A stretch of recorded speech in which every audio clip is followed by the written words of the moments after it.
हरे कृष्णा, राधे राधे। स्वागत है आपका कन्हैया स्टोरी की आध्यात्मिक यात्रा में। आज इस वीडियो में हम सकट चौथ व्रत के समय सुनी जाने वाली कथा सुनेंगे। तो आइए सुनते हैं और आप सभी को सकट चौथ व्रत की हार्दिक शुभकामनाएं। एक शहर में देवरानी और जेठानी रहती थी। जेठानी अमीर थी और देवरानी गरीब थी। देवरानी गणेश जी की भक्त थी। देवरानी का पति जंगल से लकड़ी काट कर बेचता था और अक्सर बीमार रहता था। देवरानी जेठानी के घर का सारा काम करती और बदले में जेठानी बचा हुआ खाना, पुराने कपड़े आदि उसको दे देती थी। इसी से देवरानी का परिवार चल रहा था। माघ महीने में देवरानी ने तिल चौथ का व्रत किया। 5 रुपए का तिल व गुड़ लाकर तिलकुटा बनाया। पूजा करके तिल चौथ की कथा सुनी और तिलकुटा छीके में रख दिया और सोचा कि चांद उगने पर पहले तिलकुटा और उसके बाद ही कुछ खाएगी। कथा सुनकर वह जेठानी के यहाँ चली गई। खाना बनाकर जेठानी के बच्चों से खाना खाने को कहा तो बच्चे बोले, माँ ने व्रत किया है और माँ भूखी है। जब माँ खाना खाएगी हम भी तभी खाएंगे। जेठ जी को खाना खाने को कहा तो जेठ जी बोले, मैं अकेला नहीं खाऊंगा। जब चांद निकलेगा तब सब खाएंगे, तभी मैं खाऊंगा। जेठानी ने उससे कहा कि आज तो किसी ने भी अभी तक खाना नहीं खाया, तुम्हें कैसे दे दूं? तुम सुबह सवेरे ही बचा हुआ खाना ले जाना।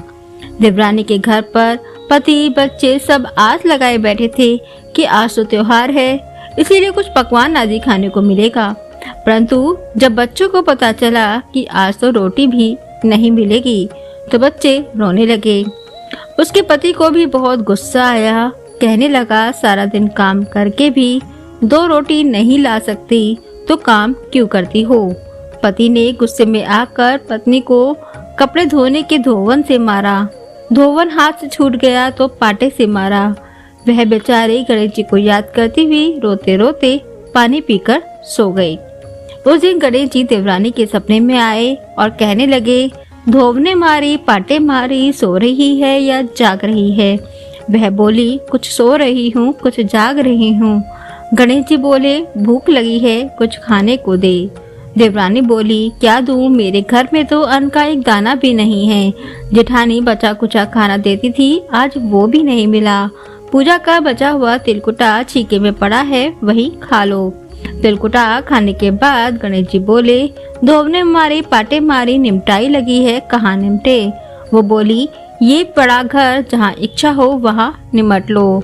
फिर गणेश जी बोले, अब कहाँ पहुँचूं?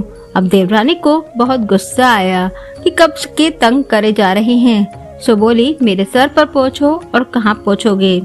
सुबह जब देवरानी उठी तो यह देखकर हैरान रह गई कि पूरा घर हीरे मोती से जगमगा रहा है। सिर पर जहाँ बिंदायक जी पोछनी कर गए थे वहाँ हीरे के टीके व बिंदी जगमगा रहे थे। उस दिन देवरानी जेठानी के काम करने नहीं गई। बड़ी देर तक राह देखने के बाद जेठानी ने बच्चों को देवरानी को बुलाने को भेजा। जेठानी ने सोचा, कल खाना नहीं दिया इसीलिए शायद देवरानी बुरा मान गई है। बच्चे बुलाने गए और बोले, चाची चलो, माँ ने बुलाया है, सारा काम पड़ा है। दुनिया में चाहे कोई मौका चूक जाए पर देवरानी जेठानी आपस में कहने का मौका नहीं छोड़ती। देवरानी ने कहा, बेटा बहुत दिनों तक तेरी माँ के यहाँ काम कर लिया, अब तुम अपनी माँ को ही मेरे यहाँ काम करने को भेज दो।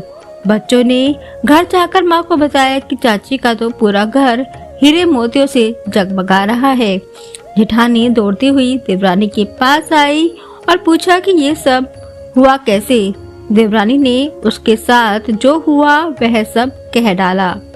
घर लौटकर जेठानी अपने पति से कहा कि आप मुझे धोवने और पाटे से मारो। उसका पति बोला कि हे भली मानस, मैंने कभी तुम पर हाथ भी नहीं उठाया, मैं तुम्हें धोवने और पाटे से कैसे मार सकता हूँ? वह नहीं मानी और जिद करने लगी। मजबूरन पति को उसे मारना पड़ा। उसने ढेर सारा घी डालकर चूरमा बनाया और छीके में रखकर सो गई। रात को चौथ विंदायक जी सपने में आए, कहने लगे, भूख लगी है, क्या खाओ? जेठानी ने कहा, हे गणेश जी महाराज, मेरी देवरानी के यहाँ तो आपने सूखा चुनटी भरा तिल कुटा खाया था मैंने तो झड़ते घी का चूरमा बनाकर आपके लिए छीके में रखा है। फल और मेवे भी रखे हैं, जो चाहे खा लीजिए। गणेश जी बोले, अब निपटे कहाँ? जेठानी बोली, उसकी यहाँ तो टूटी फूटी झोपड़ी थी, मेरे यहाँ तो कंचन के महल है, जहाँ चाहे निमट लो। फिर गणेश जी ने पूछा, अब पहुँचूं कहाँ? जेठानी बोली, मेरी ललाट पर बड़ी सी बिंदी लगाकर पहुँच लो। धन की भूखी जेठानी सुबह बहुत जल्दी उठ गई। सोचा घर हीरे जवाहरात से भर चुका होगा, पर देखा तो पूरे घर में गंदगी फैली हुई थी। तेज बदबू आ रही थी। उसके सिर पर भी बहुत सी गंदगी लगी हुई थी। उसने कहा, हे गणेश जी महाराज, ये आपने क्या किया? मुझसे रूठे और देवरानी पर टूटे। जेठानी ने घर की सफाई करने की बहुत ही कोशिश की, परंतु गंदगी और ज्यादा फैलती गई। जेठानी के पति को मालूम चला तो वह भी बहुत गुस्सा हुआ और बोला, तेरे पास इतना सब कुछ था, फिर भी तेरा मन नहीं भरा। परेशान होकर चौथ के विधायक जी से मदद करने की विनती करने लगी। विधायक जी ने कहा, देवरानी से जलन के कारण तूने जो किया था, यह उसी का फल है। अब तू अपने धन में से आधा उसे दे देगी, तभी यह साफ होगा। उसने आधा धन बांट दिया, किंतु मोहरों की एक हांडी चूल्हे के नीचे गाड़ रखी थी। उसने सोचा किसी को पता नहीं चलेगा, और उसने उस धन को नहीं बांटा। उसने कहा, हे चौथ विधायक जी, अब तो अपना यह सब बिखराव समेटो। वे बोले, पहले चूल्हे के नीचे गाड़ी हुई मोहरों की हांडी सहित ताक में रखी गई 2 सुई की भी भांति पात कर। इस प्रकार विधायक जी ने सुई जैसी छोटी चीज का भी बंटवारा करवा कर अपनी माया समेटी। हे गणेश जी महाराज, जैसे आपने देवरानी पर कृपा करी, वैसे ही सब पर करना। कहानी कहने वाले, सुनने वाले व हुंकारा भरने वाले सब पर कृपा करना, किंतु जेठानी को जैसी सजा दी वैसी किसी को मत देना। बोलो गणेश जी महाराज की जय। चौथ माता की जय। आप सभी को सकट चौथ व्रत की हार्दिक शुभकामनाएं। जय माता दी। हरे कृष्णा, राधे राधे।